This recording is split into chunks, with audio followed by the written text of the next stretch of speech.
म्हणाल तोवरी हळूहळू चला कोणी कोणाशी न बोला आजी देतो पोट भरी पुरे म्हणाल तोवरी तुका म्हणे सांडा घाटे देणे नका भरू पोटे आजी देतो पोट भरी पुरे म्हणाल तोवरी वक्रतुंड महाकाय सूर्यकोटी समप्रभ निर्विघ्नं कुरु मे देव सर्वकार्येषु सर्वदा सर्वमंगल मांगल्ये शिवे सर्वार्थ साधिके शरण्ये त्र्यंबके गौरी नारायणे नमोस्तुते या देवी सर्वभूतेषु शक्तिरूपेण संस्थिता नमस्तस्यै नमस्तस्यै नमस्तस्यै नमो नमः जिथे ज्ञान विज्ञान संजीव होते जिथे योग विद्येस सामर्थ्य येते जिथे मानवाला मिळे मोक्ष गाथा तुझ्या पायरीशी सदा नम्र माता नवे बोल अश्वत्थ वृक्षास आले जिथे गीत ओवी सवे वेद झाले तुझ्या शब्द शब्दात सायुज्यनाथा तुझ्या पायरीशी सदा नम्र माता अगाज्ञान देवा मुक्ताई परेशा तुझ्या पायरीशी सदा नम्र माता ओम नमो ज्ञानेश्वरा ओम नमो ज्ञानेश्वरा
चातुर्यार्थ कला कामिनी ते शारदा विश्व मोहिनी नमिनी याल तरी आले लागे अवघे माझ्या मागे मागे आज देतो पोट भरी पुरे म्हणाल तो वरी मुक्त कैवल्य ते बोलले भगवान श्री ज्ञानोबा आहे अखिल विश्वाच्या हृदयामध्ये व्याप्त असलेले श्रीमंत योगी जगद्गुरु तुकोबा आहे आदी करून सर्व संतांच्या चरणी साष्टांग नमन करून मायबाप श्रोते मंडळी यांच्या चरणांमध्ये नतमस्तक होऊन या ठिकाणी मात्र सेवेला सुरुवात करतो या कीर्तन निरूपणासाठी जो अभंग तुमच्या पुढे म्हटला गेला हा अभंग जगतवंदनीय जगद्गुरु देवनिवासी वारकरी संप्रदायाचं कर्षस्थान श्रीमंत योगी श्री संत तुकाराम महाराज यांचा 4 जणांचा अभंग या ठिकाणी मात्र आपल्या सेवेकरता गायलाय आणि या अभंगाच्या माध्यमातून श्री संत जगद्गुरु तुकाराम महाराज भगवान कृष्ण परमात्मा आणि त्या ठिकाणी मात्र त्यांचे जे सवंगडी गोपाळ आहेत त्यांचा सहवास महाराजांनी या अभंगामध्ये व्यतीत केला आहे विठ्ठल विठ्ठल विठ्ठल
कीर्तनाला या ठिकाणी मात्र आरंभ करण्यापूर्वी कीर्तनाची सेवा किती निमित्त आहे सगळ्यांना माहिती आहे.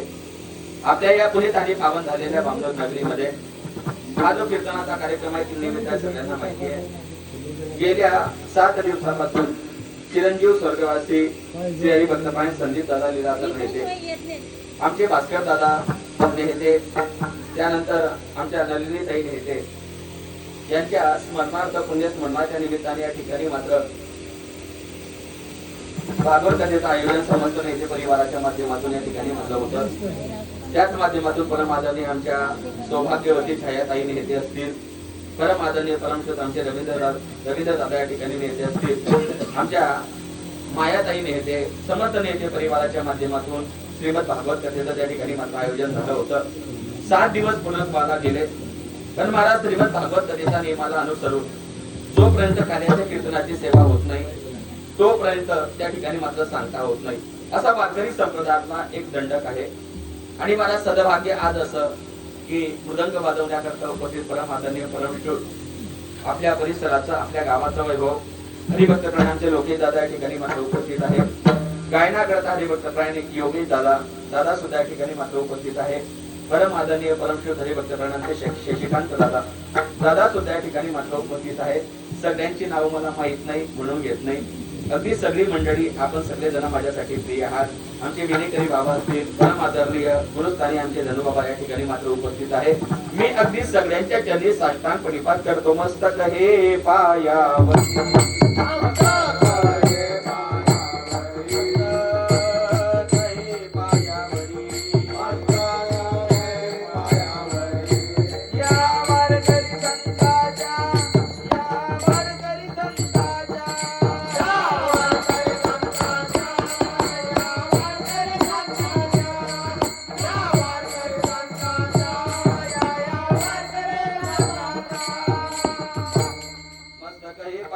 या वारकरी संतांच्या 7 दिवस या ठिकाणी मात्र कथेची या ठिकाणी सांगता झाली.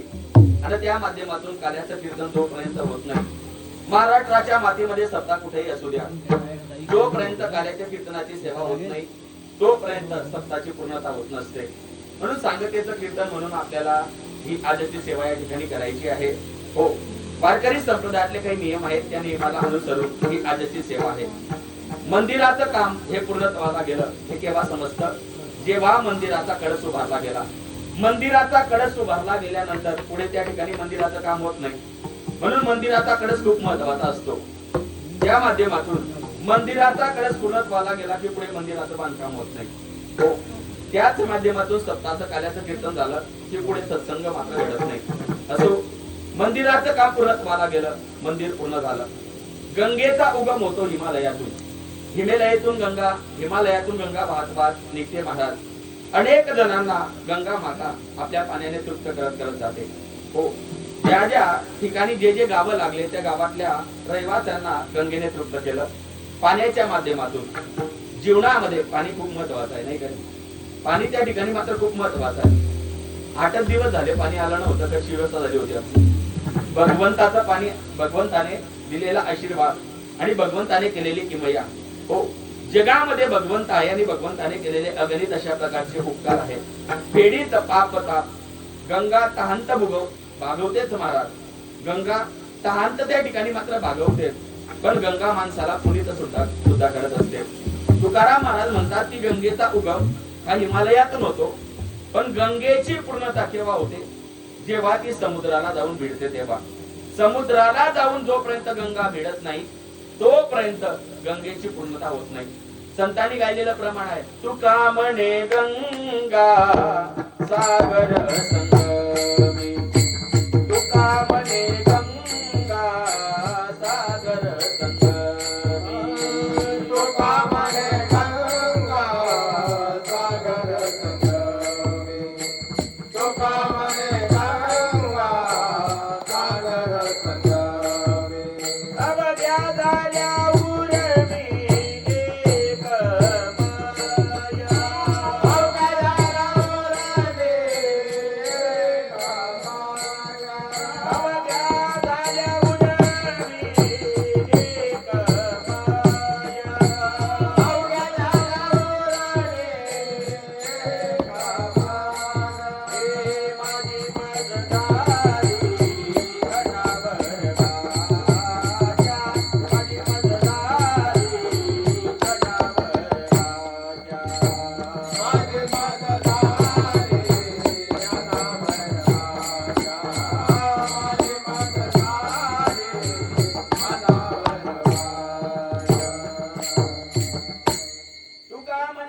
सागर संगमी अवघ्या झाल्या उर्मी एकमय. जोपर्यंत गंगा समुद्रापर्यंत जाऊन भिडत नाही तोपर्यंत गंगेची पूर्णता होत नसते. असे काही नियम आहेत महाराज, नाही का? आणि त्याच माध्यमातून युद्धाचे सुद्धा कोणत्या ना कोणत्या पद्धतीचे नियम आहेत. युद्धामध्ये जर युद्ध करत असताना पांढरा झेंडा आला तर त्या ठिकाणी युद्ध हे संपून जातं. युद्धामध्ये युद्ध होत असताना जर पांढरा झेंडा आला तर पुढे युद्ध होत नाही. हो, याच्या पुढे जाऊन सांगू तुम्हाला. जेवण करत असताना जर त्या ठिकाणी मात्र एखाद्या ताईने घरातून भात वाढायला आणला तर त्या ठिकाणी जेवणाऱ्या माणसाने एवढं समजून घेतलं पाहिजे घरातल्या चपात्या संपले. हो, जेवणाऱ्या माणसाला तेवढं तरी नॉलेज असावं. हो, काही काही लोक भात खाल्ल्यानंतर सुद्धा चपाती मागतात. असो, मुद्दा माझा काय आहे, माणसाने समजून घेतलं पाहिजे. जेवणामध्ये पांढरा भात आला की जेवणाऱ्याला हे कळलं पाहिजे. त्या पद्धतीने सप्ताहामध्ये जोपर्यंत भगवान कृष्ण परमात्म्याचं त्या ठिकाणी मात्र चरित्र गायलं जात नाही तोपर्यंत सप्ताहाची सांगता होत नसते. भगवंताने जे केलेलं चरित्र आहे महाराज ते अत्यंत दिव्य आहे. भगवंताने केलेलं जे आहे त्याला चरित्र म्हटलं गेलेलं आहे. मग भगवंताने केलेलं चरित्र गायचं आहे. पण भगवंताने चरित्र अनेक ठिकाणी केलंय. भगवंताने एकाच ठिकाणी चरित्र नाही केलं. भगवंताने गोकुळामध्ये चरित्र केलं, भगवंताने मथुरेमध्ये चरित्र केलं, भगवंताने उज्जैन मध्ये चरित्र केलं, भगवंताने द्वारका नावाच्या नगरीमध्ये त्या ठिकाणी मात्र चरित्र केलं. या सगळ्या ठिकाणी भगवान कृष्ण परमात्म्याने चरित्रच केलेलं आहे. पण काल्याच्या कीर्तनामध्ये जे चरित्र गायलं जाताना महाराज ते गोकुळ गावामध्ये केलेलं चरित्र गावं लागतं. हो, त्या ठिकाणी मात्र संतांनी दिलेलं प्रमाण आहे, चरित्र ते उच्चारावे गेले देवे गोकुळी. आणि त्याही पेक्षा कुठपर्यंत केलेलं चरित्र, ए दशे चरित्रे केले नारायणे रांगता गोधने राखिताये. भगवंताने गायी चालण्यापर्यंत जे चरित्र केलं महाराज त्या चरित्राचा त्या ठिकाणी मात्र उच्चार करावा. भगवान कृष्ण परमात्म्याने केलेल्या चरित्राचा उच्चार जरी माणसाच्या हातून घडला, मुखाने घडला, तरी मात्र माणसाची काया ही पवित्र होते. कारण भगवान कृष्ण परमात्मा अत्यंत पवित्र आहे. जन्म कर्म च मे दिव्य असं भगवंताचं स्वरूप आहे. भगवंताचं कर्म दिव्य आहे, भगवंताचा जन्म दिव्य आहे. या पद्धतीने भगवान कृष्ण परमात्म्याचं चरित्र या ठिकाणी मात्र गावं लागतं. हो, भगवंताचा जन्म त्या ठिकाणी दिव्य आहे. हो, यदुवंशामध्ये आऊक नावाचा राजा होतो. या आऊक नावाच्या राजाला दोन मुलं आहेत. एकाचं नाव उग्रसेन आहे आणि एकाचं नाव देवक आहे. देवकाला जी मुलगी झाली तिचं नाव, देवकाला 7 कन्या आहे. त्यापैकी हो, देवकाला ज्या मुली झाल्या आहेत महाराज त्याने त्यांचा सांभाळ केला. पण उग्रसेनाला जो मुलगा झाला तो मात्र दुराचारी आहे. ऐका, एखाद्या घरामध्ये जर एखादा भक्त मुलगा जन्माला आला तर त्याच्या 7 पिढ्या नरकाला सुद्धा जाऊ शकतात. चांगला मुलगा जन्माला येणं हे सुद्धा अशा प्रकारचं भाग्य आहे. आणि या पद्धतीने उग्रसेन नावाचा राजा हा खूप चांगला होता महाराज. पण दुर्भाग्य असं की त्याच्या उदरी त्याच्या पोटी जो मुलगा जन्माला आलेला आहे तो मात्र त्या ठिकाणी राक्षस निघाला. आणि त्यामुळे हो, त्या मथुरा नावाच्या नगरीमध्ये त्याने सगळ्या लोकांना त्रास दिला. त्रास देणारा माणूस हा आताच आहे असं नाही, त्रास देणारे माणसं आताच आहे असं नाही. त्या काळामध्ये सुद्धा द्वापार युगामध्ये त्रास देणारे लोक होते. मथुरा नावाच्या गावाला ज्याच्यापासून त्रास आहे असा राजा आहे, त्याचं नाव आहे कंस. कंसाने मानलेली त्याची बहीण आहे, नाव आहे देवकी. ज्याने त्याच्या जीवनामध्ये मित्र जोडला त्याचं नाव आहे वसुदेव. आणि कंसाने महाराज आनंदाच्या भारामध्ये आपल्या बहिणीचं लग्न वसुदेवाशी करून दिलं. रथ हाकलण्याकरता कंस बसला. राजा हा रथ हाकलण्याचं काम कधीच करत नाही. राजा हा रथ हाकलण्याचं काम कधीच करत नाही.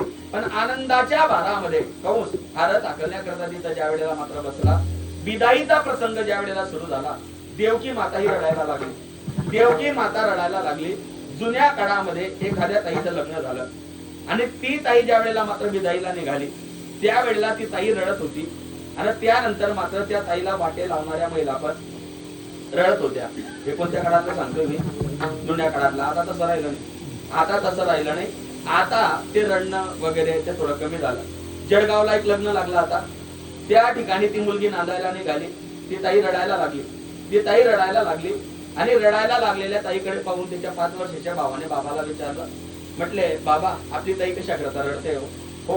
आपली ताई कशा करता रडते? म्हणे बेटा ताईचं लग्न झालंय म्हणून त्या ठिकाणी ताई रडते.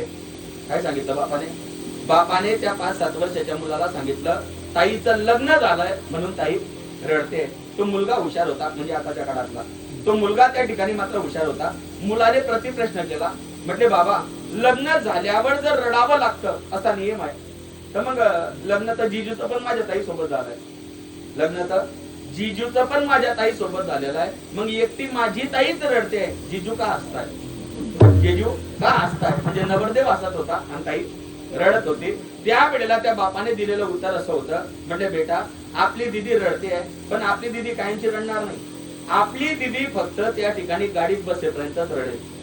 आपली दीदी कुठपर्यंत रडेल? जोपर्यंत गाडीमध्ये बसते ना आपली ताई, तोपर्यंतच आपली ताई रडेल. हो, त्याच्यानंतर पुढचं जे आयुष्य आहे, ज्याला कळलं त्याने घ्या. हो, जिजू आता तुम्हाला हसताना दिसताय, पण लग्नानंतर जिजू हसणार नाही. लग्न झालेले माणसं सहजासहजी हसतच नाही. सहजासहजी त्या ठिकाणी मात्र लग्न झालेला माणूस हसत नाही. या पद्धतीने बिदाईचा प्रसंग ज्या वेळेला मात्र सुरू झाला महाराज, आकाशवाणी झाली एक अंसा जिचं लग्न लावून दिलं म्हटले, हिच्याच पोटी येणारा 8वा बाळक हा तुझ्या पदाकरता कारणीभूत ठरणार आहे. मृत्यू कळाला महाराज, मृत्यू येणार आहे, ही सत्य घटना आहे. हो, या ठिकाणी प्रत्येकाला कोणत्या ना कोणत्या दिवशी कोणत्या ना कोणत्या वेळेला मृत्यू येणारा हे सत्य घटना आहे. पण मृत्यू कळाल्यानंतर जेवढं दुःख होतं ना महाराज, तेवढं न कळाल्यानंतर होत नाही. या पद्धतीने कंसाला ज्या वेळेला मी कळालं की मी मरणार आहे आणि मी ज्याच्या हातून मरणार आहे तो देवकीच्या उदरातून जन्म घेणार आहे, महाराज भावाचं बहिणीचं प्रेम संपलं, नातं संपलं. भावाचं आपल्या बहिणीवर प्रेम राहिलं नाही. त्याने रथाचे घोड्याचे लगाम सोडले आणि हातामध्ये खडगद घेतलं महाराज आणि माता देवकीला मारण्याकरता तो धावला.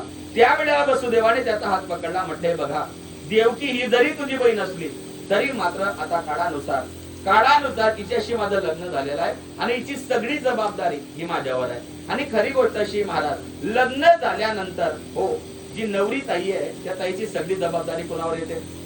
कोणावर येते? ज्याच्याशी लग्न झालेलं आहे त्याच्याशी. काय करते ताई? 4 चौघामध्ये एकदा फक्त ती ताई त्या दादाचं नाव घेते लग्नामध्ये. लग्नामध्ये 4 बायांच्या समोर 8 बायांच्या समोर जेवढे लोक असतील त्यांच्या समोर ती ताई त्या दादाचं फक्त एकदा नाव घेते. हो, मग माणूस कसाही असो का कसाही असो, कळालं का?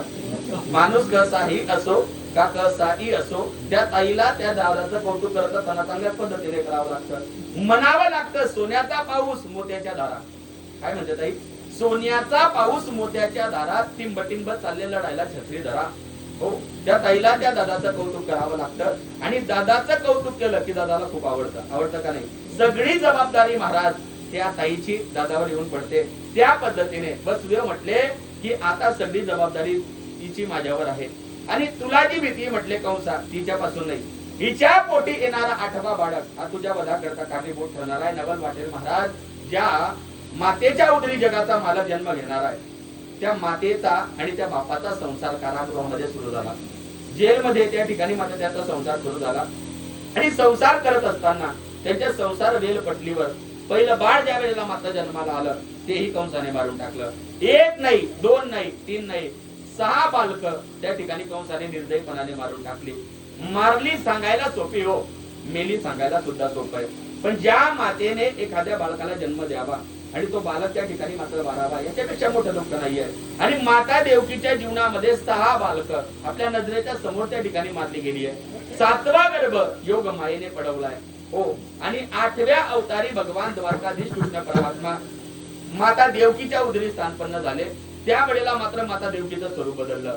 कसं झालं स्वरूप? देवकीचे तेज दिसे जैसे सूर्य, कंसाचे हृदय कापत असे.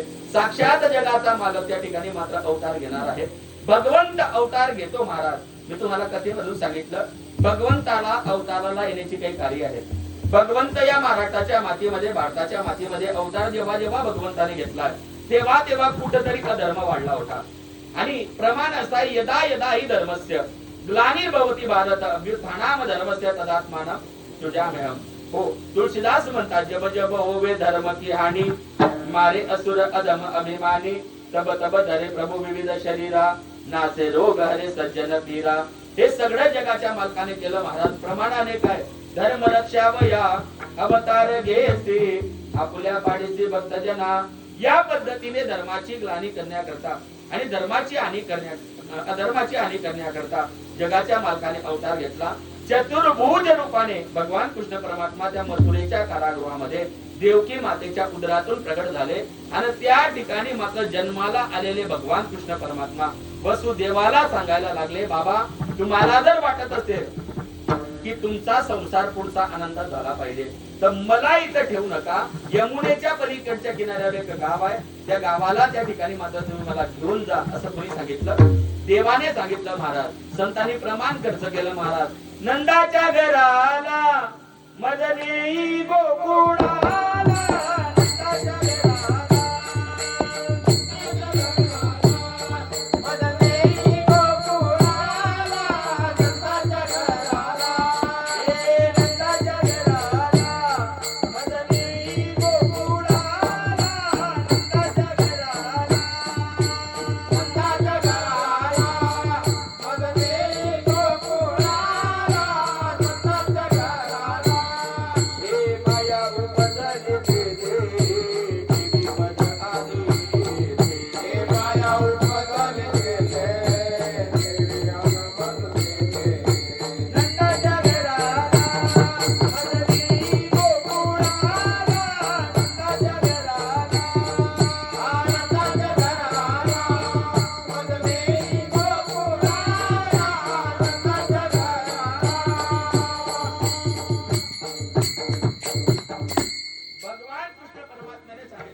वसुदेव म्हटले मी तुम्हाला नेलं असतं पण काय करायचं म्हटले.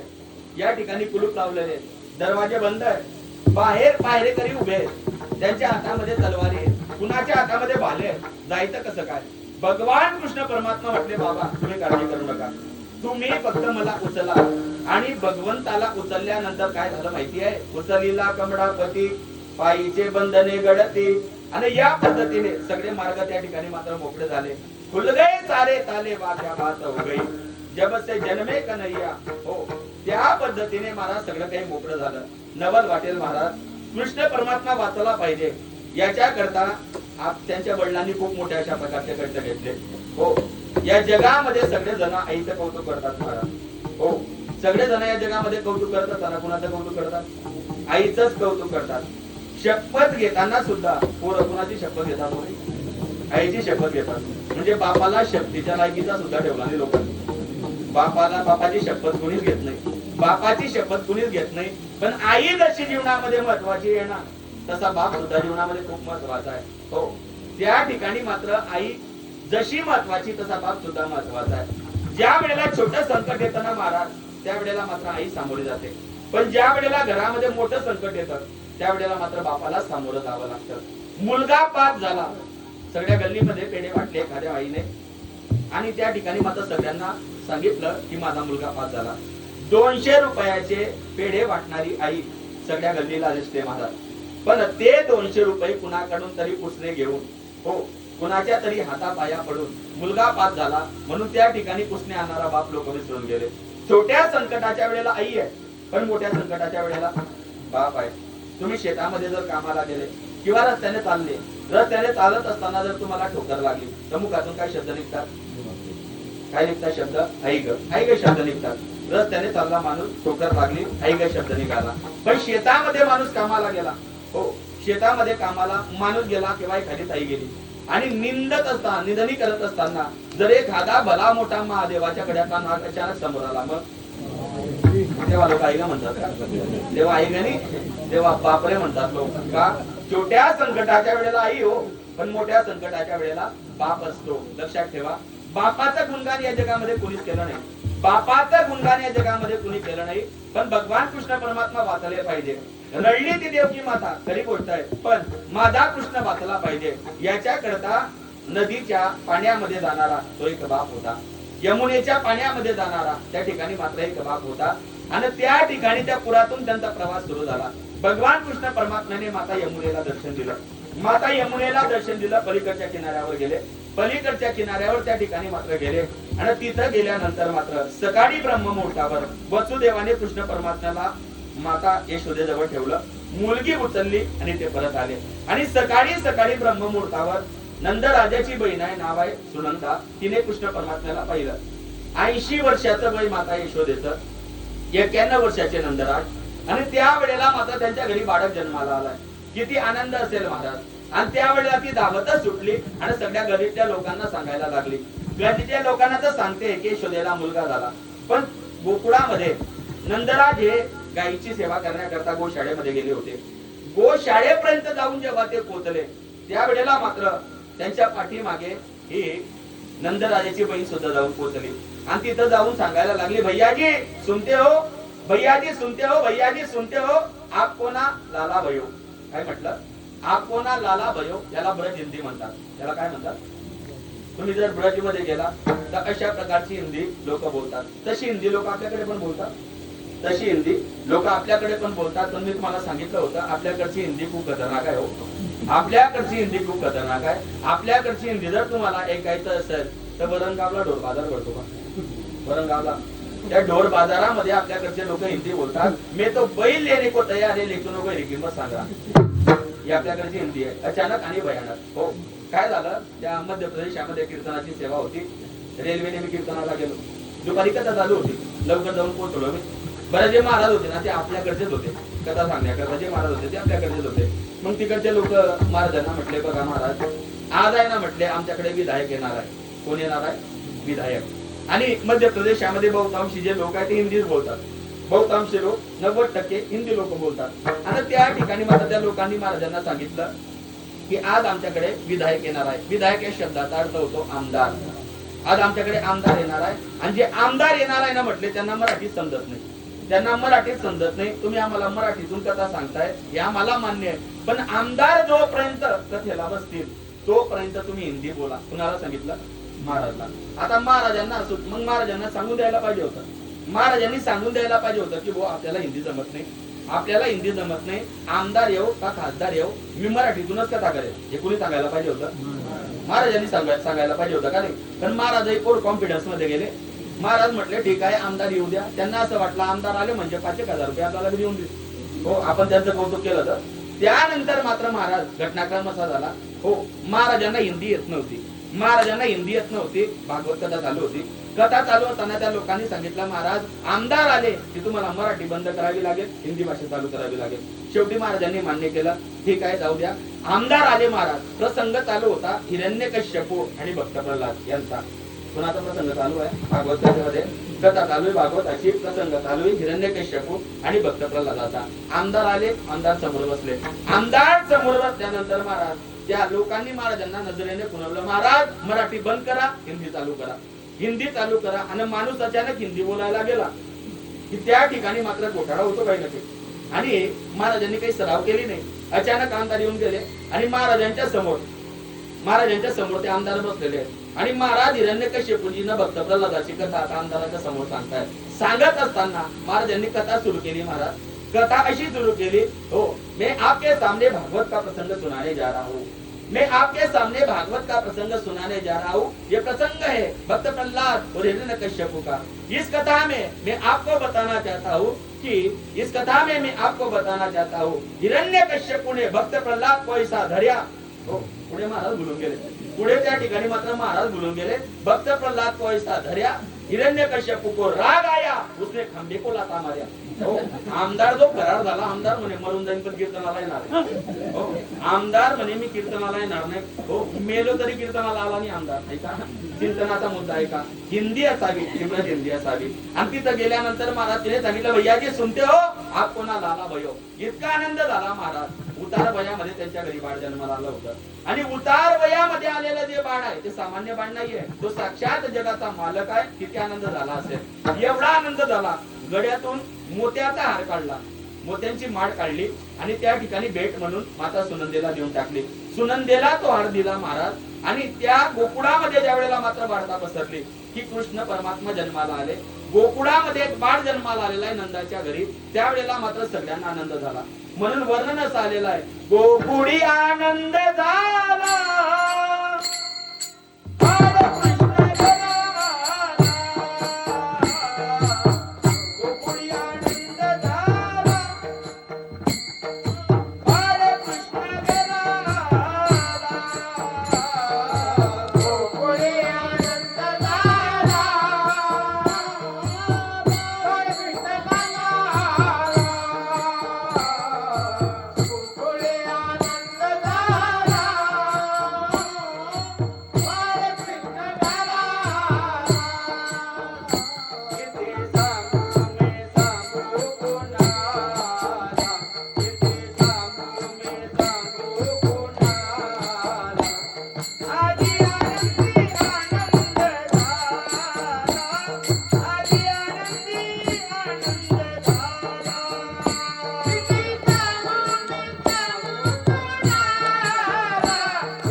बालक जन्माला आला तर इतका आनंद त्या गोकुळामध्ये आहे आणि बाळ त्यांच्या घरी जन्माला येऊ द्या, नाही तर एखाद्या गरीब माणसाच्या घरी बाळ जन्माला येऊ द्या, त्या ठिकाणी मात्र आनंदाची लहरी प्रकट होते. आनंद झाला महाराज, तुम्हाला नवल वाटेल. 6व्या दिवशी भगवंताने पूर्ण नावाची राक्षसीने मारली. काय म्हणावं देवाच्या बाबतीमध्ये, भगवंताने जे केलंय ते लिहिलंय. सामान्य माणसाचं माणूस जे करतो ना त्याला कर्म म्हटलं गेलेलं आहे. भगवंताला काय म्हणावं, भगवंताच्या बाबतीमध्ये आपण काही सांगू शकत नाही. 6व्या दिवशी भगवंताला भित्रा म्हणावं तर भगवंताने 6व्या दिवशी पूर्ण नावाची राक्षसीने मारली. बरं, भगवंताला त्या ठिकाणी मात्र शूर म्हणावं तर भगवंत युद्धामध्ये रण सोडून पडून गेले. म्हणून भगवंताचं एक नाव पडलं रणछोड. हो, रणछोड हे देवाचं नाव पडलेलं आहे. काल यवनाशी युद्ध करत असताना भगवंत पडून गेले होते का नाही? हो, त्याला असं वाटलं भगवान कृष्ण आपल्याला घाबरले. हो, पण त्याला माहित नव्हतं हो यांनी चांगल्या चांगल्यांचा काटा काढून टाकला. हो, त्याला माहित नव्हतं. त्याला असं वाटले भगवान कृष्ण आपल्याला घाबरले. काय म्हणावं देवाच्या बाबतीमध्ये, भगवंताने जे केलंय महाराज ते सर्वसामान्य माणूस करू शकत नाही. भगवंताने जे केलंय ते लिहिलंय. सामान्य माणूस जे करतो त्याला कर्म म्हणतात. बरेच राक्षस जगाच्या मालकाने लहानपणीच मारले. पुतना नावाची राक्षसीने मारली. अहो, माबड भट्ट नावाचा राक्षस ब्राह्मणाचा वेश घेऊन आला देवाला मारण्याकरता. हो, साधा त्या ठिकाणी मात्र उपद्व्याप होता का डोक्याला देवाच्या. अहो, लहानपणी अनेक राक्षस भक्त मारण्याकरता येत आहे. एक पुतना नावाची राक्षसीने भगवंताने संपवली. पुढे माबड भट्ट नावाचा त्या ठिकाणी मात्र राक्षस आला. तो कशा करता आला होता माहिती आहे? भविष्य सांगण्याकरता. भविष्य सांगण्याकरता, भविष्य सांगणारा मी आहे म्हणून त्याने त्या नगरामध्ये प्रवेश केला. आजही गावागावामध्ये भविष्य सांगणारे लोक फिरतात, आजही फिरतात. भविष्य सांगणारे लोक आजही त्या ठिकाणी मात्र, आणि लोकांचा पण भविष्यावर विश्वास आहे. लोकांचा पण भविष्यावर त्या ठिकाणी मात्र विश्वास आहे. पेपर वाचायला जर माणसाने हातामध्ये घेतला ना तर माणूस दुसरं काहीच पाहत नाही, पहिल्यांदा राशी आणि भविष्य पाहतो. हो, पहिल्यांदा माणूस राशी आणि भविष्य त्या ठिकाणी मात्र पाहतो. 70 वर्षाचे म्हातारे बाबा पेपर वाचताय, 70 वर्षाचे म्हातारे बाबा, आणि त्यावेळेला मात्र त्यांच्या राशीला काय आलंय हे ते त्या दिवशी पाहताय. महाराज पेपर वाचता वाचता त्या राशी भविष्याकडे त्यांची नजर गेली आणि राशी भविष्य वाचत असताना 70 वर्षाचे बाबा आहे, आपल्या राशीला आज काय आलंय म्हणून पेपर वाचताय. पेपर वाचत असताना त्यांच्या राशीला त्या दिवशी आलं होतं, आज तुमच्या विवाहाचा योग दिसतो. काय आलं होतं? हो, 70 वर्षाचे म्हातारे बाबा पेपर वाचताय आणि काय आलं? आज तुमच्या विवाहाचा. किती पण सत्य असेल. हो, या ठिकाणी मात्र राशी, आयुष्य भविष्य नाही तुझ्या हाती. आयुष्य आणि भविष्य हे माणसाच्या हातामध्ये नाहीये महाराज. भविष्य कुणाचं काय असेल काहीच सांगता येत नाही. अहो, आज आपली पावलं राजगादीकडे जाणारी पावलं, राजगादीकडे जाणारी पावलं उद्याच्या दिवशी पावलांची दिशा बदलून जाते. हो, राजगादीकडे जाणारी जी पावलं होती ती दुसऱ्या दिवशी वनवासाच्या दिशेने प्रस्थान करतात. ऐका, या पद्धतीने महाराज भविष्य सांगणाऱ्या एका पंचांग सांगणाऱ्या माणसाचं रूप त्याने घेतलं. ब्राह्मण बाबाचं त्याने त्या ठिकाणी मात्र रूप घेतलं. गड्यामध्ये जानव धारण केलं. हो, हातामध्ये पंचांग घेतलं महाराज आणि भविष्य पाहण्याकरता तो त्या ठिकाणी मात्र आला. बऱ्याच लेकरांचं भविष्य त्याने पाहिलं. माता यशोदेला सुद्धा वाटलं की आपल्या लेकराचं भविष्य आपण यांच्याकडून पाहिलं पाहिजे, आपल्या लेकराचं भविष्य यांच्याकडून आपण पाहिलं पाहिजे. माबड भट्टाला ज्या वेळेला मात्र कृष्ण परमात्म्याचा हात दाखवला त्यावेळेला त्याने सांगितलं, हो त्याने सांगितलं, म्हटले हा मुलगा तुमच्या कुलाला कलंक आहे. काय सांगितलं? हा मुलगा तुमच्या कुलाला कलंक आहे, याला जिवंत ठेवू नका, याला मारून टाका म्हटले. अहो म्हटले तुम्ही असं काय सांगताय, इतकं गोंडस बाळक जन्माला आलाय आणि तुम्ही सांगता याला मारून टाका आणि पुरून टाका. अहो परवाच गर्गाचारी आले होते म्हटले, परवा तर त्या ठिकाणी मात्र गर्गाचारी आले होते आणि गर्गाचार्यांनी यांचं भविष्य खूप चांगलं सांगितलं. ते म्हटले गर्गाचार्यांना काय येत आहे? हो, गर्गाचार्यांना काय येत आहे म्हटले. ऐका, भगवंताची निंदा त्याने केली, भगवंताने सहन केली.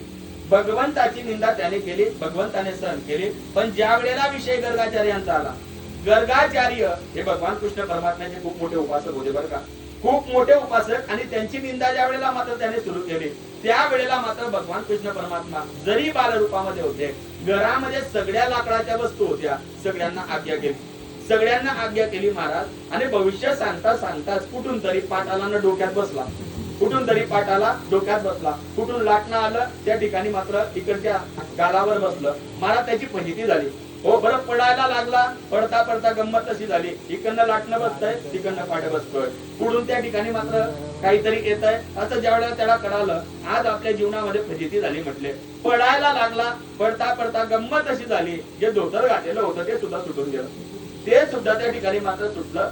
त्याचा परिणाम असा झाला, महाराज धोतर सुटलं. हो, गड्यामध्ये जे जानवं टाकून आला होता, नकली जानवं, ते जानवं सुद्धा त्या ठिकाणी मात्र तुटून गेलं.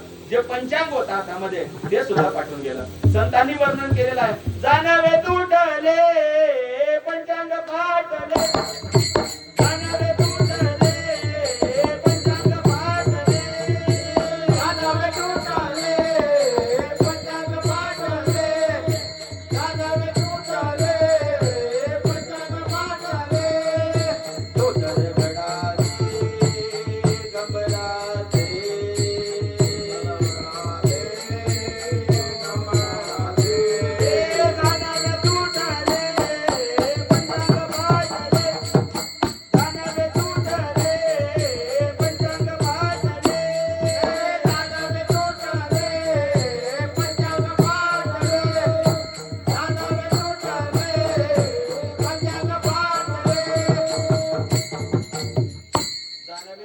पंचांग फाटले, अशी फजिती महाराज त्याची झाली. अनेक राक्षस भगवंताने बालपणीच मारले. चंद्राच्या कलेप्रमाणे भगवान कृष्ण परमात्मा मोठे व्हायला लागले. हो, आणि आपल्या घरामध्ये आपल्या भाषेमध्ये सांगायचं झालं तर कृष्ण परमात्मा हे आंबे आंबे चालायला लागले. आंबे आंबे त्या ठिकाणी मात्र चालायला लागले. माता यशोदेने देवाकडे पाहावं. हो, आणि भगवंत त्या ठिकाणी मात्र रांगत चालताय. हो, कसे चालताय संतांनी वर्णन केलेलं आहे. तडवे तडात तडात टेकीत, तडवे तडात तडात टेकीत, डाव्या गुडघ्याने गुडघ्याने रांगत, डाव्या गुडघ्याने गुडघ्याने रांगत, तडवे तडात तडवे तडात तडात टेकीत, तडवे तडात तडात तडात टेकीत, डाव्या गुडघ्याने गुडघ्याने रांगत, डाव्या गुडघ्याने गुडघ्याने रांगत, रंगारी रंगनाथ सोन्या देवी लागे बळे, रंगारी रंगनाथ सोन्या देवी लागे बळे, जसवंती जसवंती पैसाने, गबडन जसवंती जसवंती पैसाने, आली कृष्णाजिया कृष्णाजिया मागे, आली कृष्णाजिया कृष्णाजिया मागे, जसवंती जसवंती जसवंती पैसाने, गबडन जसवंती जसवंती जसवंती पैसाने,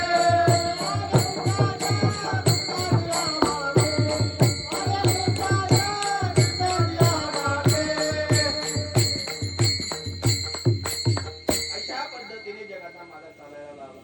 ऐका, भगवंताचं रडणं मधुर, भगवंताचं चालणं मधुर, भगवंताचं बोलणं मधुर, भगवंताचं हसणं सुद्धा मधुर, भगवंताने जो वेणू वाजवला त्याचा नाद सुद्धा मधुर. म्हणजे भगवंताने जे केलंय महाराज त्यातून एक वेगळा ध्वनी त्या ठिकाणी मात्र प्रकट झाला. चंद्रेच्या कलेप्रमाणे भगवान कृष्ण परमात्मा मोठे झाले. मोठे झाले म्हणजे जवळजवळ 5 वर्षाचे झाले. आणि 5 वर्षाचे ज्या वेळेला मात्र भगवंत झाले, त्या गोकुळामधल्या बाकीच्या पोरांकडे देवाची नजर गेली. बाकीच्या पोरांकडे देवाची नजर गेली. भगवंत राजाच्या घरी जन्माला आले होते म्हणून भगवंताची तब्येत खूप चांगली होती. पण गोकुळामध्ये राहणारे जे बाकीचे पोरं होते ना, ते सगळे अगरबत्तीच्या बोधायचे बारी, सगळे अगरबत्तीच्या. आणि भगवान कृष्ण परमात्मा त्यांना म्हटले, का रे गोकुळामध्ये राहणारे तुम्ही, गोकुळामध्ये राहणारा मी, तुम्ही गाईचं दूध खाता, मी गाईचं दूध खातो, तुम्ही दही खाता, मी दही खातो. हो, मग मी इतका चांगला आणि तुम्ही असे बारीक कस काय? ते म्हटले, देवा तुला वाटतं आम्ही दही खातो, लोणी खातो. हो, अरे म्हटलं तुमच्या घरी पण दही आहे, तुमच्या घरी पण लोणी आहे. ते म्हणले, देवा आहे खरं, पण भेटलं तेव्हा ना. हो, आहे खरं, ही गोष्ट खरी आहे की आमच्या घरी दही दुधाची लोण्याची कोणत्याही प्रकारची कमतरता नाही. म्हटले, मग तुम्हाला दही भेटत नाही? म्हणजे नाही. लोणी भेटत नाही? म्हणजे नाही. हो, दही भेटत नाही, लोणी भेटत नाही, मग तुम्ही खाता तरी काय? तुम्ही खाता काय? त्यावेळेला ते गोपाळ म्हटले, देवा काय सांगावं म्हटले तुम्हाला, काय सांगावं म्हटले कृष्णा तुम्हाला. हो, आम्ही दही खात नाही, आम्ही लोणी खात नाही. अरे म्हटले, तेच तर म्हणतो मी, तुम्ही जर दही खात नाही, लोणी खात नाही, मग तुम्ही खाता तरी काय? म्हणजे आम्ही जे खातो ना, हो ते तुला सांगायला काही मजा वाटणार नाही म्हटले, पण तरी म्हटले तुला सांगतो, आम्ही जे खातो ना म्हटले त्याला पाक म्हणतात. काय म्हणतात? आमच्या घरी दही आहे, आमच्या घरी दूध आहे, पण आम्हाला ते भेटत नाही. मग ते जातं कुठं? म्हणजे ते मथुरेच्या बाजाराला. ते मथुरेच्या बाजाराला जातं. घरी दूध असून, दही असून, लोणी असून आम्हाला खायला भेटत नाही. हो, आणि महाराज तसंच असतं ते. हो, ज्याच्या घरी जेवढं जास्त असतं ना त्याच्याच घरचे लेकरं कुपोषित राहतात. दही आणि दूध ज्याच्या घरी जेवढं जास्त त्याच्या घरची लेकरं कुपोषित आहेत. आपल्या भाषेमध्ये सांगायचं झालं हो तर पैसा कमवण्याच्या नादामध्ये घरच्या लेकरांना लोक दही दूध सुद्धा खाऊ देत नाही. तिथेही तशीच परिस्थिती होती. आपल्या भाषेमध्ये एक म्हण आहे, बादली खंगाय खंगाय पैसा संगाय संगाय. आणि पैसा कमवण्याच्या नादामध्ये घरच्या लेकरांना दही भेटत नव्हतं, लोणी भेटत नव्हतं. म्हटले हे बघा, मी जे खातो ना ते जर तुम्हाला खायचं असेल म्हटले तर तुम्ही एक काम करा. काय करा त्याच वर्णन महाराजांनी केलं अभंगाच्या पहिल्या चरणामध्ये. याल तरी यारे लागे याल तरी यारे लागे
याल तरी यारे लागे याल तरी अवघे माझ्या मागे मागे. तुम्ही सगळे जण कुणाच्या मागे या, माझ्या मागे या. भगवंताच्या मागे जो जातो महाराज त्याची मुक्ती त्या ठिकाणी मात्र होत असते. लक्षात ठेवा, भगवंताशिवाय माणसाला मुक्ती प्राप्त होऊ शकत नाही. मग भगवंताजवळ जाण्याकरता काहीतरी लागतं महाराज, त्याला अंतःकरणाचा भाव म्हणतात. आज करोडो लोक मंदिरामध्ये जात आहेत, करोडो लोक मंदिरामध्ये जात आहेत, करोडो लोक देवाच्या समोर हात जोडताय, करोडो लोक देवाच्या समोर उभे राहत आहेत, तरी सुद्धा काही काही जणांवर देवाची कृपा होत नाही. हो, लोक म्हणतात महाराज रोज मंदिरामध्ये जाऊन फायदा झाला नाही. हो, मंदिरामध्ये जाऊन हात जोडून फक्त मस्तक टेकवून जगाचा मालक कृपा करत नसतो, जगाचा मालक कृपा करत नसतो. त्याला काहीतरी अर्पण करावं लागतं महाराज, आणि त्याला हृदय म्हणतात. त्याला त्या ठिकाणी मात्र हृदय म्हणतात. हृदयातला भाव त्याला अर्पण करावा लागतो. त्या व्यतिरिक्त भगवंत कृपा करत नाही. नाहीतर लाखो लोक मंदिरामध्ये जाणार आहे, लाखो लोक देवाच्या समोर हात जोडणार आहे. हो, त्या ठिकाणी एक महात्मा असं म्हटला, मंदिर में जाने से सिर झुकाने से प्रार्थना अदा नहीं होती पगले. मंदिर में जाने से सिर झुकाने से हाथ जोड़ने से प्रार्थना अदा नहीं होती पगले. दिल भी झुकाना पड़ता इबादत को पाने के लिए. हृदय दुखतं त्या दिवशी जगाचा मालक कृपा करतो. आणि गोपाळांनी आपलं हृदय देवाला समर्पित केलं. इतकं प्रेम महाराज काय सांगावं. ते जरी गरीब असले हो तरी मात्र त्यांच्या अंतःकरणाचा भाव शुद्ध होता. लक्षात असू द्या, काही काही लोक खूप श्रीमंत आहेत पण भगवंतावर प्रेम नाही. हो, त्या ठिकाणी मात्र जिथं संपत्ती आहे पण प्रेम नाही, संपत्ती काही कामाची नाही. आणि जिथं संपत्ती सुद्धा आहे आणि जिथं भगवंताचं प्रेम सुद्धा आहे महाराज, त्या लोकांसारखा पुण्यवान माणूस या जगामध्ये नाही. हो, असं मी नाही, ज्ञानेश्वर महाराजांनी कोवी खर्च केली. जेत जेत संपत्ती दया, दोन्ही वसती आली एके ठाया, ते जाण धनंजया विभूती माझी. अर्जुनाला विभूती योग सांगत असताना कृष्ण परमात्मा सांगताय, जिथं संपत्ती आहे, जिथं त्या ठिकाणी मात्र भगवंताची साधना करण्याची काहीतरी मात्र अंतःकरणाची अवस्था आहे, ते लोक सामान्य लोक नाही, ती माझी विभूती आहे, ती माझी विभूती आहे. या अनुषंगाने गोपाळ हे अत्यंत पवित्र होते. भगवंताला त्यांनी हृदय समर्पित केलं होतं आणि म्हणून जगाचा मालक म्हटला, तुम्हाला माझ्या मागे यावं लागेल, तुम्हाला माझ्या मागे यावं लागेल. आणि तेच उद्गार महाराजांनी काढले महाराज. हो, याल तरी यारे लागे अवघे माझ्या मागे मागे. ठीक आहे देवा, मी जर तुझ्या मागे आलो तर त्या ठिकाणी मात्र तू मला काय खाऊ घालशील? म्हटले तुमची जी इच्छा आहे ना ते मी तुम्हाला खाऊ घालेल. म्हटले काय खाऊ घालशील? त्यावेळेला मात्र भगवान कृष्ण परमात्मा म्हटले जे मी खातो तेच तुम्हाला खाऊ घालेल. मी खातो या शब्दाचा अर्थ हो ऐका, एकटा माणूस जर त्या ठिकाणी मात्र खात असेल तर त्याला अप्पल पोट्या म्हटलं गेलंय शास्त्रामध्ये. हो, म्हणून माणसाने त्या ठिकाणी मात्र एकट्याने खाऊ नये. एकट्याने खाऊ नये. आपल्या समोर जर कुणी असेल तर त्याला द्यावं. ही शिकवण जगाच्या मालकाने त्या ठिकाणी जगाला दिली आहे. हो, म्हटले मी दही खातो, दूध खातो, लोणी खातो आणि हेच मी तुम्हाला खाऊ घालेल. म्हणजे देवा तू खाऊ घालशील पण तू थोडं थोडं देशील. अरे म्हटले थोडं थोडं नाही, किती देईल त्याचं वर्णन करतात अभंगाच्या दुसऱ्या चरणामध्ये.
लोकांना असं वाटतं माईकवर म्हणणं सोपं आहे.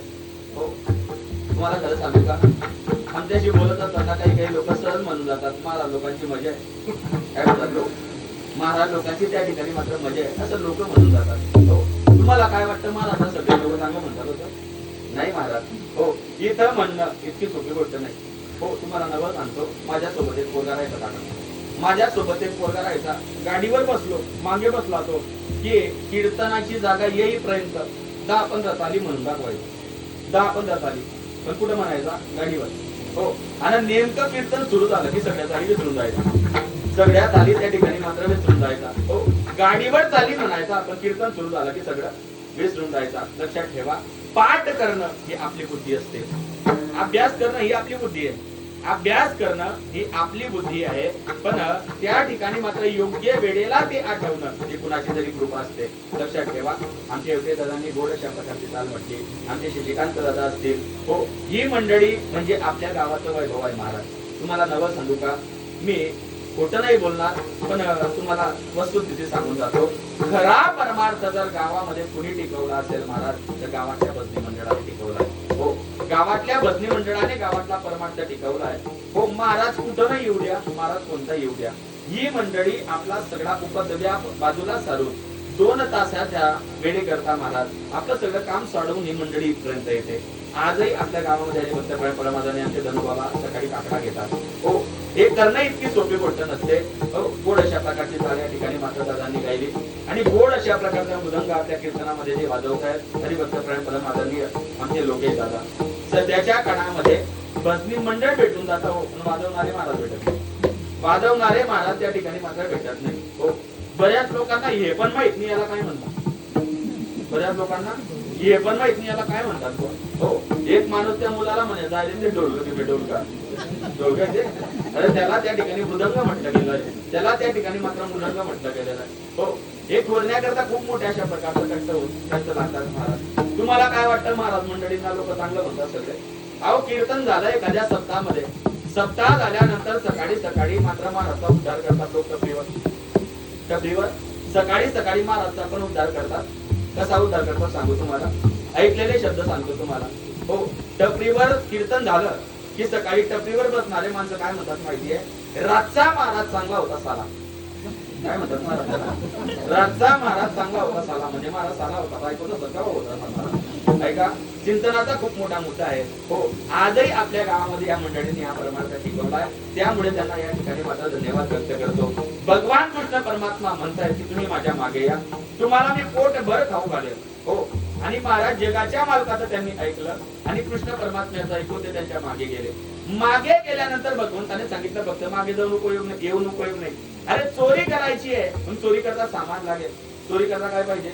चोरी करता सामान पाहिजे. मग ते म्हटले तेव्हा सामान पाहिजे, म्हणून सामान कोणता आणायचा? म्हटले जास्त काही सामान लागणार नाही, एक मोठी काठी आणा. काय आणायला सांगितलं? एक मोठी काठी आणायला सांगितले. म्हटले अजून काय आणायचं देवा? म्हटले रानातली रान गोखरं त्या ठिकाणी मात्र आणा. रानातली रान गोखरं मात्र त्या ठिकाणी मात्र आणा. पहिली वस्तू सांगितली काठी आणि दुसरी वस्तू सांगितली रानातली रान गोखरं. बरं, तिसरी वस्तू सांगितली त्या ठिकाणी मात्र रानातली लाल माती. हो, हे सगळं तुम्ही चोरी करण्याकरता आणा म्हटले. पेंद्या म्हटला अरे देवा, लोक चोरी करण्याकरता जातात म्हटले तर लोक चाकू नेतात, चोरी नेतात, तलवार नेतात, काहीतरी त्या ठिकाणी शस्त्र नेतात. आपण चोरी करायला चाललोय, हे काय नेतोय म्हटले आपण? एक मोठी काठी. एक मोठी काठी त्या ठिकाणी मात्र रानातली रान गोखरं, रानातली त्या ठिकाणी मात्र रान गोखरं. हो, आणि या ठिकाणी माती. हे काय कामाला पडेल म्हटले? हे बघा म्हटले, आपण ज्या घरामध्ये चोरी करण्याकरता चाललेलो आहे तिथला माठ हा उंच टांगलेला असेल, मग ते मडकं भरलेलं आहे का रिकाम आहे हे आपल्याला काही समजणार नाही. अरे आपण लहान, तुम्ही लहान, मी लहान, तुम्ही लहान, मी लहान, वर टांगलेलं मडकं हे भरलेलं आहे का रिकाम आहे हे आपल्याला काही समजणार नाही. हे काही त्या ठिकाणी मात्र आपल्याला समजणार नाही. म्हटले मग काय करायचं? म्हटले हे लांब जी काठी आहे ना, या काठीने ते मडकं वाजवून पाहायचं. या काठीने ते मडकं वाजवलं, मडकं डबडब वाजलं तर समजायचं मडकं भरलेलं आहे. हो, मडकं जर डबडब वाजलं, बघा किती संशोधन भारी आहे. हो, मडकं जर डबडब वाजलं तर समजायचं मडकं भरलेलं आहे. आणि मडकं जर टणटण वाजलं मग रिकाम मडकं फोडायच्या नादी लागायचं नाही. रिकाम मडकं फोडायच्या नादी लागायचं नाही. ठीक आहे देवा, काठी याच्या करता, काठी याच्या करता घेतली. हे गोखरं कशा करता? गोखरू नावाचा काटा होता जुन्या काळामध्ये. गोखरू नावाचा काटा होता. या काट्याची विशेषता अशी होती महाराज, या काट्याला तुम्ही कसाही फेका, या काट्याला तुम्ही कसाही फेका, त्याचा एक काटा वरच राहायचा, त्याचा एक काटा वरच राहायचा. हो, बरेच माणसं त्या गोखराप्रमाणे सुद्धा राहतात. हो, बरेच माणसं हो गोखराचं त्या ठिकाणी मात्र तशी. काही माणसं कीर्तन ऐकून सुद्धा सुधरत नाही. हो, त्या चोपड्याकडे कीर्तनाला गेलो होतो मी, बऱ्याच म्हाताऱ्या आजीबाई रडत होत्या. त्या आजीला विचारलं, म्हटलं आजी तुम्ही ज्या बाबा करता रडताय ते बाबा खूप पारमार्थिक होते का? म्हणजे काय सांगावं महाराज, काय सांगावं महाराज, इतके पारमार्थिक होते म्हटले आमच्या घरातले बाबा. 25 खेड्यांमध्ये कुठेही कीर्तन सुद्धा एकही कीर्तन म्हातारा सोडत नव्हता. नवलाच वाटलं लोक गावातल्या गावात कीर्तनाला येत नाही. लोक गावातल्या गावात कीर्तनाला येत नाहीये बाबा. 25 खेड्यांमध्ये कीर्तनाला जात होते. नवल वाटलं, माझ्याही डोळ्यामध्ये यश आले. 25 खेड्यामध्ये कीर्तन ऐकायला जाणारा म्हातारा. दुसरी म्हातारी म्हटली खरी गोष्ट आहे महाराज, आमच्या घरातला म्हातारा जोपर्यंत कीर्तनाला जात होता तोपर्यंत आमच्या घरातल्या एकही माणसाला चप्पल विकत घ्यायचं काम पडलं नाही. त्या नंतर समजलं म्हातारा काय करायचं दिवसभरात. हो, म्हणजे म्हातारा कीर्तन ऐकायला जायचा तिकडून चप्पलांचं बोट भरून आणायचा. हो, ऐकणाऱ्या लोकांचं सांगा, कीर्तन ऐकून काही फायदा झाला का? हो, याला म्हणतात गोखरासारखं जीवन, याला म्हणतात गोखरासारखं जीवन. गोखरू याच्या करता ठीक आहे. त्यांच्या म्हटला या गोखराने काय मिळू देवा? म्हटले बघ, मडका फोडता फोडता जर त्या ठिकाणी एखाद्या गोपिकेला जाग आली, आणि तिला कळालं आपण चोरी करण्याकरता आलेलो आहे. हे गोखर तिच्या समोर फेकून द्यायचे आणि त्या गोखराचा काटा तिच्या पायामध्ये रुतेल. हो, ती काटा काढेल तोपर्यंत आपण निघून जायचं. ती काटा काढण्याच्या भानगडीमध्ये पडेल तोपर्यंत आपण निघून जायचं. पेंद्या थोडा आगाऊ होता. पेंद्या म्हटलं खरी गोष्ट आहे देवा. हो, काटा काढण्यामध्ये ती मग्न होईल, खरी गोष्ट आहे. पण ती गोपिका जर रात्रीच्या वेळेला चप्पल घालून आली तर मग काय करशील? याला आगाऊ काम्या म्हणतात. काय म्हणतात? अजून गेले नाही चोरी करण्याकरता. हो, याला आगाऊ काम्या माणूस म्हणतात. म्हणजे पुढचा विचार, अतिदृष्टी. हो, जे एखाद्या मुलाला काम सांगितलं ना, जाणे त्या काटाकडून आपले पैसे ते घेऊन ते म्हणतात बाबा मी गेलो असतो पण तिथं जर कुत्र असलं तर, तिथं जर कुत्र असलं ते कुत्र जर मला चावलं तर. या पद्धतीने जसे पोरं उत्तर देतात ना. पेंद्या म्हटला देवा तिथं चप्पल घालून आली तर, म्हणले आली तर आली चप्पल घालून काय करायचं म्हटले? ही माती ना आपल्या जवळ, ही माती तिच्या डोळ्यामध्ये फेकून द्यायची. ही माती तिच्या डोळ्यामध्ये फेकली की ते माती तिला त्या ठिकाणी मात्र तिच्यामुळे त्रास होईल आणि त्यामुळे ती माती काढेल तोपर्यंत आपण निघून जाऊ. पेंद्या म्हटला येई कराय. पण ती गोपिका जर चष्मा घालून आली तर, हो, तर त्या ठिकाणी भगवंत म्हटले तू चोरी करण्याकरता येऊ नको, तू चोरी करण्याकरता येऊ नको म्हटले, तू तुझ्या घरी चालतास ती तू. हो, तो म्हटला जाऊ दे देवा, तुझ्या मागे येतो, तू म्हशीचं दगडतो. आणि महाराज भगवंताने सगळ्यांना त्या ठिकाणी मात्र नेलं. अनेकांच्या घरी भगवंताने त्या ठिकाणी चोरी केली. हो, गोकुळामध्ये चोरी मंडळ स्थापन केलं असेल तर भगवान बालकृष्णाने, पण भगवंताने सोन्याची चोरी नाही केली, भगवंताने पैशाची चोरी नाही केली, भगवंताने त्या ठिकाणी मात्र चांदीची चोरी नाही केली. भगवंताने चोरी केली दही, दूध, लोणी. हो, दही अत्यंत पवित्र आहे. म्हणजे याचा अर्थ भगवंताने त्यांचं हृदय चोरलं. हो, आणि भगवंत हो हा चोरणारा हृदय आहे महाराज. भगवंताला दुसरं काय लागतं? जनाबाईने देवाला चोर म्हटलं, धरीला पंढरीचा चोर. हो, हृदयी बंदी खाना केला, हात विठ्ठल कोंडीला. जो हृदय हरून नेतो ना महाराज भक्ताचं, त्याला त्या ठिकाणी मात्र खऱ्या अर्थाने मात्र असा जनाबाईने सुद्धा देवाला चोर ही पदवी दिलेली आहे. पण भगवंताने हो देवारातली चोरी नाही केली. हो, लौकिक चोरी भगवंताने नाही केली. चित्त चोरी आले नंदाच्या नंदने, तुका म्हणे येणे गरुड ध्वजे. हे सगळं जगाच्या मालकाने केलं. दही, दूध, तूप, लोणी अनेक गोपिकांच्या घरी त्या ठिकाणी मात्र भगवंताने चोरी केली. सगळ्या गोपाळांना तृप्त केलं आणि तृप्त केल्यानंतर बरेच दिवस ज्या वेळेला गोकुळामध्ये समजलं की आता मात्र गोपिकांना समजलंय आपण आता थोडे दिवस त्या ठिकाणी मात्र मुक्ती बसलो पाहिजे. थोडे दिवस भगवंत शांत बसून राहिले. परत गोपाळ म्हटले देवा तसं रात्री ज्या वेळेला आपण केलं होतं ना, म्हटले जसं दही, दूध, तूप, लोणी हे आपण खाल्लेलं होतं, पोटभर आपण खाल्लेलं होतं, तसं अजून खायची इच्छा आहे. त्यावेळेला भगवंत म्हटले आज सुद्धा चोरी करण्याकरता जाऊ, पण गोकुळामध्ये वाढता पसरलेली आहे, नेहमीप्रमाणे जायचं नाही, आता हळूहळू जायचं. आणि त्याचं वर्णन करतात महाराज अभंगाच्या तिसऱ्या हळू हळू हळू हळू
नसताना म्हटले हळूहळू जायचं. भगवंताने अनेकांच्या घरी चोरी केली महाराज. कुणाच्या घरी दही तर कुणाच्या घरी दूध, कुणाच्या घरी लोणी, हे सगळं जगाच्या मालकाने खाल्लं. गोपिकांनी पाहिलं कुकुडामध्ये पाहती गवळणी रवती पालती दुधाने. बाकीच्या गोपिका म्हणायला लागल्या, म्हटले या गावामध्ये चोरी करणारा एकच पोरगा आहे आणि तो पोरगा म्हणजे सामान्याचा पोरगा नाही, मोठ्याचा लेकरू म्हटले. कोण बोले त्याच्या आईशी, कोण बोले त्याच्या बापाशी, हो म्हणजे कोण आहे ते तर सांग. म्हणजे ती नंदाची या पोरे आधी चोरी केली खरे. हो त्यावेळेला एक गोपी म्हटले, असेल म्हटले तो नंदाचा पोरगा, असेल म्हटले तो नंदाचा पोरगा, असेल म्हटले तो देवकीचा पोरगा. त्याच्यामध्ये हिंमत असेल त्याने आपल्या घरी येऊन दाखवावं. काय म्हटले ते? त्याच्यामध्ये हिंमत असेल ना त्याने आपल्या घरी येऊन दाखवावं. म्हणजे गावामध्ये आपल्या नांदी कोणीच लागत नाही. हो गावामध्ये सगळ्यांच्या नांदी लोक लागतात पण आपल्या नांदी कोणी लागत नाही. हो मी मोठ्या घर नेत आहे म्हणा नांदी कोणी लागत नाही. हो अशी होती ती तोंडायात काना. या पद्धतीने ते म्हटले कृष्णामध्ये जर हिंमत असेल तर त्याने आपल्या घरी येऊन दाखवावं. ती जशी बोलते महाराज मीटिंग भरलेली होती, जशी आताच्या काळात बचत गटाची भरते ना मीटिंग, हो तशा बचत गटाच्या मीटिंग प्रमाणे तर तीच मीटिंग भरली. आणि ती गोपिका म्हटली त्याच्यामध्ये हिंमत असेल त्याने आपल्या घरी येऊन दाखवावं. त्यावेळेला पेंद्याने ऐकलं आणि पेंद्या कृष्णाजवळ गेला. म्हटले देवा या बाकीच्या गोपी काही बोलल्या नाही पण त्या गोपिकांमध्ये एक गोपी अशी होती म्हटले, ती म्हटली त्या कृष्णामध्ये हिंमत असेल तर त्याने आपल्या घरी येऊन दाखवावं. हो भगवान कृष्ण परमात्मा म्हटले कुठं राहते म्हटले, कुठं राहते म्हटले. पेंद्या म्हटले 32 नंबरचं घर आहे तिथं. हो तिथं आपल्याला जायचं. सांगायचा मुद्दा महाराज जगाच्या मालकाने पत्ता घेतला. रात्री जगाचा मालक सगळ्या गोपाळांना घेऊन तिथं गेला. हो आता भगवंत येतो, तो काही पण करू शकतो. भगवंत गेले, रात्रभर दही दूध तूप लोणी सगळ्या जगाच्या मालकाने खाऊन घेतला. हो बरं जाता जाता ती गोपिका बोलली होती की सगळ्यांच्या घरी जातो ना त्याने आपल्या घरी येऊन दाखवावं. मग दही दूध लोणी हे सगळं भगवंताने खाल्लं होतं. गोपाळांनाही खाऊ घातलं होतं. मग मुकाट्याने निघून जायला पाहिजे होतं ना. भगवंत मुकाट्याने गेला नाही त्या दिवशी. भगवंताने काय केलं महाराज, हो सकाळी ब्रह्ममुहूर्तावर ते उठण्याच्या अगोदर हो ती जी गोपिका होती हो ती अत्यंत अशा प्रकारची उंच होती, अत्यंत उंच गोपी आहे आणि तिचा जो पती आहे तो ठेंगणा आहे. हो देवाने लावून दिलेल्या जोड्या असतात या बघा. हो एखाद्या दादांच्या बाबतीमध्ये जर सांगायचं झालं महाराज, या देवाने लावून दिलेल्या जोड्या माणूस ठेंगणा तर बाई उंच, माणूस ठेंगणा तर बाई उंच, ताई ठेंगणी माणूस उंच. भगवंताने लावून दिलेल्या जोड्या त्या सगळ्या. हो या ठिकाणी मात्र आमचे बाबा म्हणायचे पाठामध्ये हे सगळं भगवंताचं कर्तृत्व म्हटले. हो आणि त्या ठिकाणी ज्या गोपीने भगवंताला आवाहन केलं होतं तिची बेनी खूप मोठी होती आणि तो जो गोप होता ना तो अत्यंत ठेंगणा होता. हो आणि त्यावेळेला भगवंताने दही दूध लोणी हे सगळं काही खाल्लं. जाताना देव मुकाट्याने गेला नाही, जाता जाता त्या गोपाच्या दाढीची आणि तिच्या वेणीची गाठ मारून दिली. हो सकाळी सकाळी ब्रह्म जुन्या काळामध्ये लोक लवकर उठायचे झाला, जुन्या काळामध्ये लोक लवकर उठायचे. सकाळी ब्रह्ममुहूर्तावर जशी ती गोपिका उठली 4 वाजताच पाणी आलं नळाला, 4 वाजताच त्या ठिकाणी मात्र नळाला पाणी आलं. झपाट्याने जशी गोपिका उठली भगवंताने दाढीची नवीनीची गाठ मारलेली होती. झोपेमध्ये जसा त्या ठिकाणी दाढीला झटका बसला. कल्पना करा एखादा माणूस गाढ झोपलाय, एखादा माणूस गाढ झोपलाय ना, गाढ झोपेमध्ये त्या माणसाची कुणीतरी दाढी ओढली. आनंद होईल त्या माणसाला. हो त्याला वाईट वाटलं. तो म्हटलं का ग या वयामध्ये माझ्या सोबत असं करते तू, माझी दाढी ओढतो म्हटले. अहो म्हटले गुपचूप बसा, मी तुमची दाढी ओढत नाही, तुम्हीच माझी वेणी ओढताय. हो महाराज त्यांच्याच भानगडी सुरू झाल्या घरात. भगवंताने केलं होतं कर्तृत्व, भगवंताने घेऊन गेले होते आणि तेवढ्यामध्ये महाराज ते बोलता एकमेकांशी. तेवढ्यामध्ये सकाळी सकाळी लाईट पण गेली, लाईट पण गेली. आता घरामध्ये त्यांना काही दिसत नाही. जो म्हटले जाऊ दे कुठपर्यंत भानगड करशील, तर म्हटले दिवा लावू. हो ते म्हटले मग मी एकटी जाऊ का, तुम्ही बी चला. हो तुम्ही बी चला. दिवा लावला महाराज. त्यांनी गाठ जाणण्याचा प्रयत्न केला, गाठ जाणली जात नव्हती. तोडण्याचा प्रयत्न केला, तोडली जात नव्हती. हो कापण्याचा प्रयत्न केला, कापली पण जात नव्हती. तो खूप हुशार होता. तो म्हटला का ग तू काल मिटिंगला गेली होती, तू काल मिटिंगला गेली होती, तू काही बोलली होती का म्हटले कुणाला.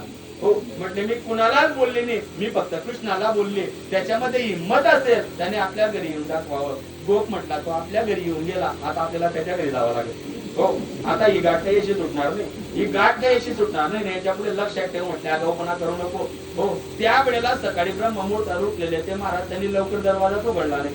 सकाळी 8 वाजता ते घराच्या बाहेर आले. इकडे भगवान कृष्णाने सगळ्या गोपाळांना सांगून ठेवलं होतं. म्हटले बघा आज गोकुळामध्ये असं पाहायला भेटेल म्हटले जे कधीच पाहायला भेटलं नाही. हो ज्या गोपिकेच्या घरी गेलो होतो ना म्हटले काय होणार आहे देवा. म्हटले आज गोकुळामध्ये एक वेगळ्या पद्धतीचं सोंग येणार आहे. सोंग हो, एक वेगळ्या पद्धतीचं सोंगेन म्हटले.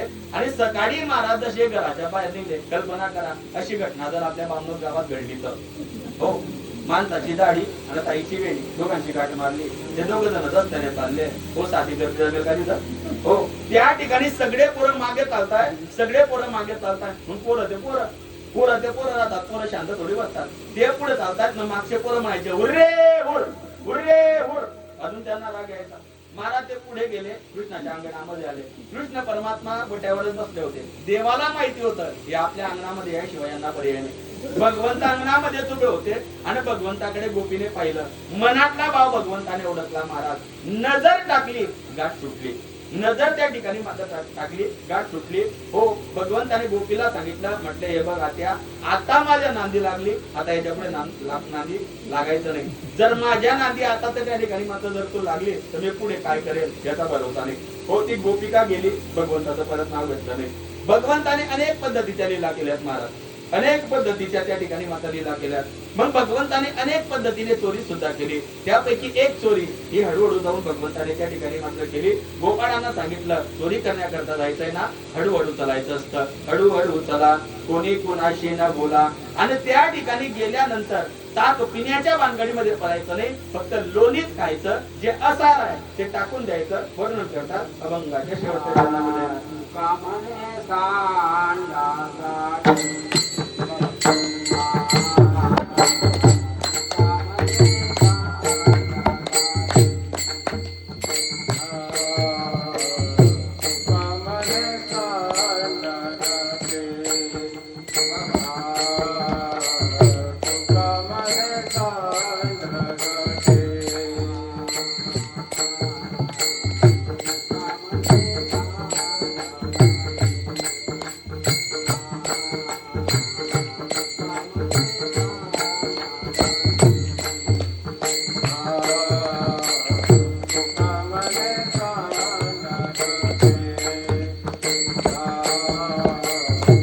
Come on,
नका भरू पोटे, आजी देतो पोट भरी, पुरे म्हणाल तो वरी. भगवंताने अनेक जणांच्या घरी जाऊन महाराज अनेक पद्धतीने चोरी केली. त्यावेळेला माझ्या सगळ्या गोपिका कृष्ण परमात्म्याला विनंती करतायत, अरे आमच्या घरी चोरी करतो म्हटले, आम्ही तुझ्यापासून थोडी वेगळे आहे. हो, तू देव आहे आणि आम्ही भक्त आहोत. हो, हे तुला काही खऱ्या अर्थाने म्हटले योग्य नाहीये. हो, आमच्या घरी चोरी करू नको, आम्हाला शांततेने त्या ठिकाणी माझं जीवन जगू दे. मान्य आहे, आम्ही तुझ्या प्रेमी आहे. हे नवल आहे महाराज. भगवंतावर जसं गोपीचं प्रेम होतं ना, नारद भक्ती सूत्रामध्ये नारदांना दृष्टांत द्यावा लागला. प्रेम कसं असावं, यथा व्रज गोपिकांना, गोपिकांसारखं प्रेम असावं. गोपिकांनी जे कृष्ण परमात्म्यावर प्रेम केलं त्याच्यामध्ये कोणत्याही प्रकारचा मोह नव्हता. त्यापैकी भगवान कृष्णाला काही गोपिका म्हटल्या, हरे कृष्णा हरे काना मनरंजन मोहना. आले संत घरी म्हणून काय बोलून शिनवावे, ऊस गोड लागला म्हणून काय बुडाचा इटका खावे. गावचा पाटील झाला म्हणून काय गावाची बुडवावे, प्रीतीचा पाहुणा झाला म्हणून काय फार दिवस राहावे. हरे कृष्णा हरे काना मनरंजन मोहना. हे ज्या वेळेला मात्र सांगितलं महाराज, माता यशोदेकडे गेल्या. कृष्ण परमात्म्याने ऐकलं नाही. मग माता यशोदेकडे गेल्यानंतर माता यशोदेने मान्य करायला पाहिजे होतं. माता यशोदा सुद्धा मान्य करत नाही. माता यशोदा काय म्हणते माहिती आहे, माझा मुलगा तसा नाहीये, माझा मुलगा तसा नाहीये. माता यशोदेने दिलेलं उत्तर आहे महाराज, बाळाचं गुणगुणाचे ताने, बाळाचं गुणगुणाचे ताने, बाळाचं गुणगुणाचे ताने, बाळाचं गुणगुणाचे ताने. बाळा दिसते भोगिरवाणे, बाळा दिसते भोगिरवाणे, बाळा दिसते भोगिरवाणे, बाळा दिसते भोगिरवाणे. काय सांगता गाराने रे, गोकुळ जाणारी. काय सांगता गाराने रे, गोकुळ जाणारी. काय सांगता गाराने रे, गोकुळ जाणारी. काय सांगता गाराने रे, गोकुळ जाणारी. माता यशोदा मान्य करत नाही. माता यशोदा मान्य करत नाही. माता यशोदा म्हणजे माझं बाळ सगळं आहे, माझं बाळ छान आहे. आणि एक दिवशी मला जगाच्या मालकाने घरामध्ये खोडी केली. आणि खोडी केल्यानंतर माता यशोदेला कळालं की आपला मुलगा खोडी करतोय घरामध्ये. माता यशोदेने कृष्णाचा कान पकडला महाराज आणि कृष्ण परमात्म्याला सांगितलं, कृष्णा उद्यापासून घरी राहायचं नाही. मैया मग जायचं तरी कुठं? अरे वनामध्ये जा म्हटले, मधुवनामध्ये जा, निधिवनामध्ये जा, नाहीतर वृंदावनामध्ये जा, पण तू घरी थांबायचं नाही. कृष्ण परमात्मा म्हटले, मैया यांना राग आला म्हणून तू मला पाठवते ना, म्हटले मी घरी थांबणार नाही. दुसऱ्या दिवशी जगाचा मालक ब्रह्ममुहूर्तावर उठला महाराज, हातामध्ये काठी घेतली, खांद्यावर कापड टाकली, डोक्याला त्या ठिकाणी मोराचा पंख लावला आणि जगाचा मालक निघाला महाराज पावा घेऊन, वेणू घेऊन. आणि त्या पद्धतीने भगवान वृंदावनाच्या दिशेने प्रस्थान करताय. बाकीचे गोपाळ देवाला पाहायला आले. बाकीचे गोपाळ सांगताय की तो कृष्ण म्हटले आता घरी राहत नाही, गाई चालण्या पिंडारामध्ये गेला. हो, आणि त्या गोपाळाने केलेलं म्हणणं आहे महाराज, गाई चाराया रानात गेला, माझा गोपाळ गोंगडीवाला. गाई चाराया रानात गेला, माझा गोपाळ गोंगडीवाला. गाई चाराया रानात गेला, माझा गोपाळ गोंगडीवाला. गाई चाराया रानात गेला, माझा गोपाळ गोंगडीवाला. माझा गोपाळ गोंगडीवाला, माझा गोपाळ गोंगडीवाला, माझा गोपाळ गोंगडीवाला.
विचारलं क्रिकेट कुणी सुरू केलं?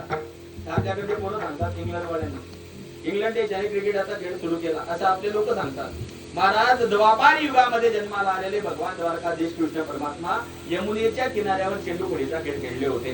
हो, आपण कथा त्या ठिकाणी मात्र ऐकलेली आहे. हे सगळे खेळ त्या ठिकाणी मात्र जगाच्या मालकाने खेळले. दुपारचे 12 वाजले महाराज. भगवंत कुठपर्यंत खेळायचे माहितीये? जोपर्यंत स्वतःवर डाब येत नाही तोपर्यंत. जोपर्यंत स्वतःवर त्या ठिकाणी मात्र डाब येत नाही तोपर्यंत जगाचा आम्हाला खेळायचा. हो, हुशार पोरं असेच राहतात.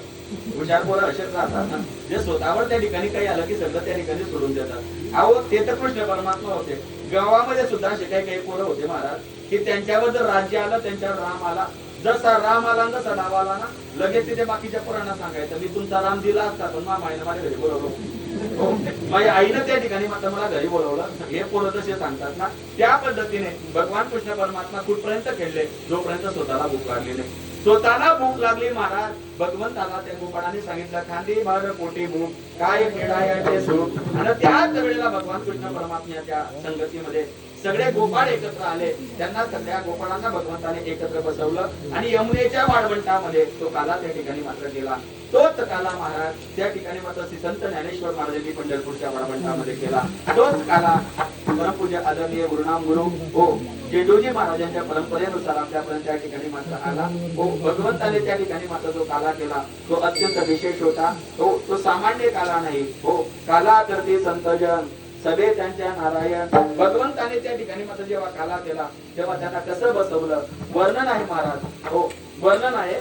वर्णन असं आहे जिब्रदवेनो जठरपटयो शृंगवेत्रेचे कक्षे वामे पानवमष्णम कौलम तत्फलान्यंगुरेषु तिष्ठन् मध्ये स्वपरिसुहृदो हासयन् नर्मभिस्मये स्वर्गे लोके विशति बहुजे यज्ञ भुग्बाल केली गोपाल कृष्ण भगवान की जय.